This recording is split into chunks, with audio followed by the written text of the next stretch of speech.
hoy estamos en mi cocina y vamos a hacer una receta muy pero muy rica, una focaccia rellena para compartir con toda la familia. Vamos a cocinar. Para empezar con la receta, lo primero que vamos a hacer es hidratar la levadura. Acá tengo levadura fresca. Voy a colocar apenitas un poquito de azúcar para que ayude a que leude todo rapidito. Y voy a poner un poquitín de agua. Agua tibia, agua templada, es indistinto. Vamos a ir mezclando y vamos a dejar que se hidrate por unos minutos. Mientras se hidrata la levadura vamos a mezclar los ingredientes secos. Por un lado tengo harina 3 ceros, una pizquita de sal fina. Vamos a utilizar una cuchara, una espátula, lo que tengas, lo que prefieras. Y en el centro vamos a incorporar por un lado lo que resta de agua. Un poquito de vino blanco que le va a dar una acidez espectacular a esta preparación. Y seguimos integrando la levadura que dejamos hidratar al comienzo de la receta. Y vamos a empezar a trabajar con las manos. Como pueden observar, es una masa muy tierna. Todavía no amasé, pero para hacerlo con broche de oro todo lo que es el sabor, la humedad, voy a agregar un poquito de aceite. Puede ser aceite de oliva, aceite de girasol, el que prefieras, el que tengas.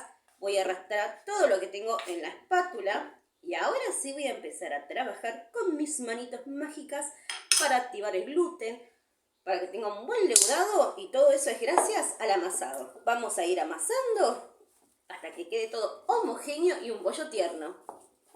Sobre la mesada enharinada vamos a separar el bollo en dos partes iguales y con la ayuda de la yema de los dedos vamos a estirarlo de una manera súper finita para hacer la focaccia rellena. Fuente bien aceitada. Vamos a disponer de la primera parte de la masa y ahora llegó el momento mágico, el momento Barraza de darle magia a esta preparación. Vamos a incorporar queso ricota Barraza por toda la superficie para que sea equitativo para todos y parejo.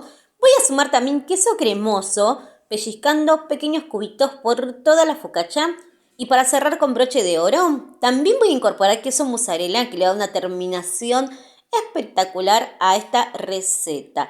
Lluvia de queso sardo, queso rallado para complementar el sabor y terminamos colocando la otra capa, la otra parte de la masa. Sellamos bien los bordes, apretamos y vamos a hidratar con un poquitín de aceite. Si es de oliva, bienvenido sea. Un poco de queso rallado para un buen gratinado y hojitas de romero.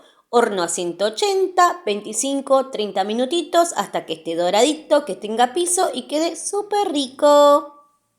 Llegó el momento más lindo de la receta, el momento del terminado. Quiero agradecer a Lácteos Barraza por acompañarme en todas mis preparaciones y a ustedes por seguirme en cada receta. Voy a leer sus comentarios, quiero que me escriban, que me digan. El Victa, me encantó la preparación, me gustaría cambiar de relleno. Bueno, todos los comentarios van a ser leídos. Les mando muchísimos cariños y que tengan una excelente semana.